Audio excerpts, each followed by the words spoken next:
Welcome back to Intro to Programming with C++. Today we're looking at if statements. If statements are a logical construct used often in daily life. Example of an if statement would be, you could say if it is raining outside, then you could bring an umbrella. I kind of put this in a little C++ notation, but it's not really programming right now. With an if statement, you check to see whether an idea is true or false. If that idea is true, then something follows. If it is false, that something does not follow. So it is raining outside, you look outside. If it's raining, if that's a true statement, you bring an umbrella. If that's a false statement, you skip bringing an umbrella. The same thing happens in C++ programming logically. This is the general format an if statement will follow. They won't use the word then. We'll have if, and then an expression that they're going to check for true or false, usually a relational operator, a less than, a greater than, something like that. And then what will follow will be a statement, usually indented to show it's paired with the if statement. Let's look at an example program. I've started setting it up, but I didn't put it all together yet. You can see I have the if expression statement. So this will have a user enter a number, and then what we'll do is we will check to see whether the number is true or false. Now, try that again, whether the number is positive or negative. So we'll do a test on that. If the number is positive, we'll print out a statement to that effect.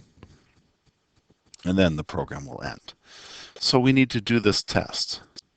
If the number is positive, that means if the number is greater than 0, we want to cout, and we'll go all caps and yell at the user. Positive.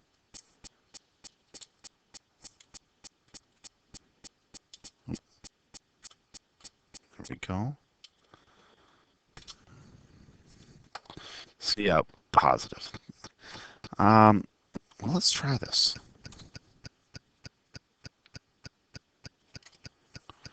Enter a number.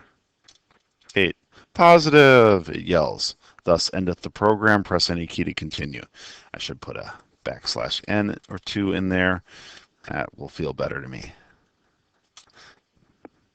It's always nice to mess around with the formatting so it looks better for the user. Now let me run the program again with a negative. I want you to notice what happened here. When the number was positive, if the number was greater than 0, when this statement, this condition came out true, printed out positive. When it came out false, the rest of the statement got skipped. That's important to note with if statements. True, this happens. False, nothing happens. There's a way to change that, but we'll do that later.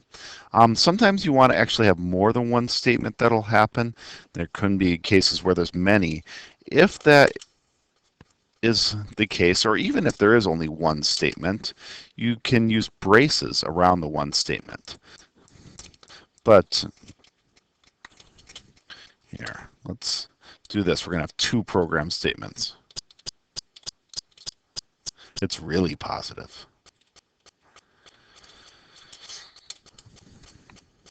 You can group those together with braces. It did both of those when the number came out positive, but if I run the program again and try typing in a negative number, it skips both of those.